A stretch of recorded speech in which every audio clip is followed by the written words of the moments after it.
2 வாட்டி 2 wheeler accident ஆச்சு. 2 வாட்டியுமே குறுக்க ஒரு குழந்தை ஓடி போய் எனக்கு ஒரு வாட்டி குழந்தை ஓடி வந்ததுல இததான் அவங்க ரொம்ப எனக்கே கொஞ்சம் கோவம் வருது. இல்ல அதுதான் இந்த வீடியோ பாத்தீங்களா? இந்த வீடியோ வந்து என்ன சொல்றாங்கன்னா, திருநாய்க்களை ஆதரிக்கிறவங்க இவங்க, அதாவது நியாய நிகழ்ச்சியில வந்து திருநாய்க்களை ஆதரிக்க டீம் இவங்க இருக்காங்க. திருநாய்க்களை ஆதரிக்க டீமும் ஒரு டீம் வந்துச்சு. இப்போ இவங்க ஒரு வாக்குவாதம் போயிட்டு இருந்துச்சு. அதுல வந்து ஒருத்தர் சொல்றாரு, திருநாய்க்களை வந்து ஆதரிக்காதவர் இருக்காருல்ல, இந்த வந்து திருநாய்களால பாதிக்கப்பட்ட ஒருத்தர் இருக்காரு. அவர் சொல்றாரு, என்ன சொல்றாருன்னா, நான் வந்து ஆட்டோல என் குழந்தையோட போயிட்டு இருந்தாங்க, ஒரு திருநாய் ஏதோ குறுக்க வந்துருச்சு, வந்தனால அது வந்து நான் வந்து ஆட்டோ வந்து டைவர்ட் பண்றேன்னு திருப்பும் போது ஆக்சிடென்ட் ஆகி என் குழந்தை அங்கே இறந்து போச்சுங்க ஸ்பாட்ல சொல்றாரு. என் கண்ணு முன்னாடி என் பையன் இறந்துட்டான். கண்ணுனால 6 வயசு பையன் இறந்துட்டான். கேட்டோன்னே அங்க உள்ள எல்லாருமே வந்து வருத்தப்படுறாங்க. கோபினா ரொம்ப வருத்தப்படுறாரு. ஆனா இந்த திருநாய்க்கள் வந்து ஆதரிக்காத இருக்காங்களே, அதுல ஒரு சில பேர் தான் வருத்தப்படுறாங்க தவிர ரொம்ப பேர் வருத்தப்படவே இல்லை. சரி, இவங்க வந்து இறக்கல போல, சரி திருநாய்க்களை வந்து ஆதரிக்கிறாங்க அப்படின்னு பார்த்தா இவங்க வந்து இறக்கமே இல்லாத மனசுக்காரனா இருக்காங்க போல. அதுக்கு பெஸ்ட் எக்ஸாம்பிளா நம்ம என்ன சொல்ற மாதிரி கேளுங்க.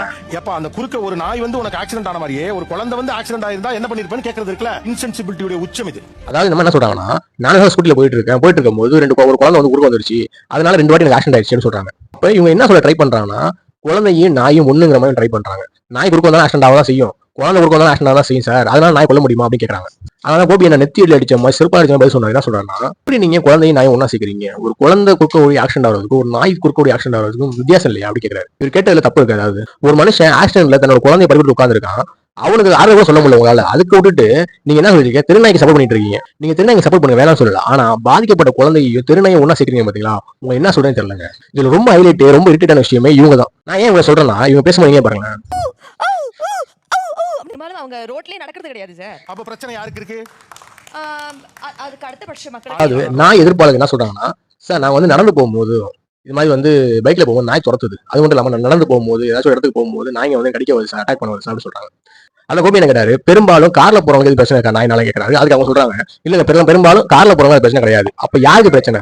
இப்ப யாருக்கு பிரச்சனை? மிடில் கிளாஸ்லயும் ஏழை மக்கள் வாழ்றாங்களா, அவங்களுக்கு தான் பிரச்சனை. ரோட்ல நாய் இருக்கணுமா இல்லையானே? மிடில் கிளாஸ் தான் சார்.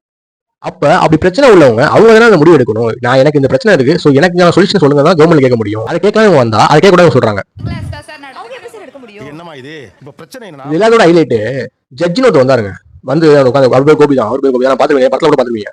இந்த டிசைன் சரியில்லை சொல்லுவார்ல, அந்த மாதிரி இங்க வந்து உட்காந்துட்டு உங்களை கவுன்சிலிங் கூட்டு போகணும். யாரும் திறனை பத்தி தமிழ் பேசினாலும் உங்களை கவுன்சிலிங் கூட்டு போகணும், உங்களை கவுன்சிலிங் கூட்டு போக சொல்லிட்டு இருந்தாரு. சரி ரைட், நம்ம பார்க்கும்போது ஒரு மாதிரி இருந்துச்சு. சரி ரைட், சொல்ல வராம நினைச்சிட்டு இருந்தா கடைசி ஒரு விஷயம் சொல்றாரு. ஒரு பணக்கார வீட்டு குழந்தை நாய் கடிச்சு ரீசெண்டா எப்பவாது இறந்ததா நீங்க கேள்விப்பட்டிருக்கீங்களா? இல்ல அது பாயிண்ட் நான் சொல்லவே வரல. என்ன சொல்றாருன்னா, பெரும்பாலும் நாயை வந்து எதிர்ப்பவர்களுக்கு என்ன பேசுறாங்கன்னா, சார் இதனால குழந்தைங்க பாதிக்கப்படுது சார், நாய் கடினால குழந்தைங்க சாவுறாங்க, இந்த ரேபிஷ் நோய் வந்து சாவுறாங்க, இது எண்ணிக்கை அதிகமாயிட்டு இருக்கு, குழந்தை வந்து சுத்து போட்டு கடிச்சு அங்கங்க குதிரை வச்சுட்டு போயிருதுங்க அப்படின்னு சொல்லிட்டு நிறைய பேர் வந்து இதுல இயக்கமா சொல்றாங்க. சில பேர் குழந்தைங்க இழந்தவங்க சொல்லிட்டு இருக்காங்க. இப்படி சொல்லிட்டு இருக்காங்களா? இதுதான் கோபியை நான் வந்து இந்த வந்திருக்காரு கெஸ்ட் அவுட் வந்திருக்காருல, அவர்கிட்ட வந்து கேள்வி கேட்கிறேன். என்ன கேட்கிறேன்னா, பணக்கார குழந்தைங்க ஏதாவது நாய்க்கடி வாங்கி செத்து கேள்விப்பட்டிருக்கீங்களா அப்படின்னு கேட்கிறாரு. அதுக்கு அவரோட பதிலே கிடையாது. ஒரு பணக்கார வீட்டு குழந்தை நாய் கடிச்சு ரீசெண்டா எப்பவாது இறந்ததா நீங்க கேள்விப்பட்டிருக்கீங்களா? இல்ல அது பாயிண்ட் நான் சொல்லவே வரல. நான் அதை தான் பாயிண்டாவே வைக்கிறேன். உடனே அந்த கெஸ்ட் வந்து சொல்றாரு, இதுக்கு சம்மந்தம் கிடையாது, இந்த பணக்காரன் இந்த மிடில் கிளாஸ் இதுக்கு சம்மந்தம் கிடையாதுன்னு சொல்லிட்டு இருக்காரு. அதை கோபி சரியான பதில் கேட்டாரு. சிறப்பாடியா சொன்னாரு, இங்க பாதிக்கப்படுறது மிடில் கிளாஸ் ஃபேமிலிஸ் தான், மிடில் கிளாஸ் ஏழை மக்கள் தான் பாதிக்கப்படுறாங்க, அவங்களுக்காக தான் இதை பேச முடியும், அவங்களுக்காக தான் பேசணும், இதுதான் நான் சொல்றாரு. இல்ல அது பாயிண்ட் நான் சொல்லவே வரல. நான் அதை தான் பாயிண்டாவே வைக்கிறேன். கோபி, ஒரு வீடியோ பார்த்துட்டு இருக்க டாக் லவர்ஸோ ஹேட்டர்ஸோ இதுக்கான தீர்வு என்ன அப்படிங்கிறது உங்களுக்கு என்ன தோணுது கமெண்ட்ல சொல்லிட்டு போங்க.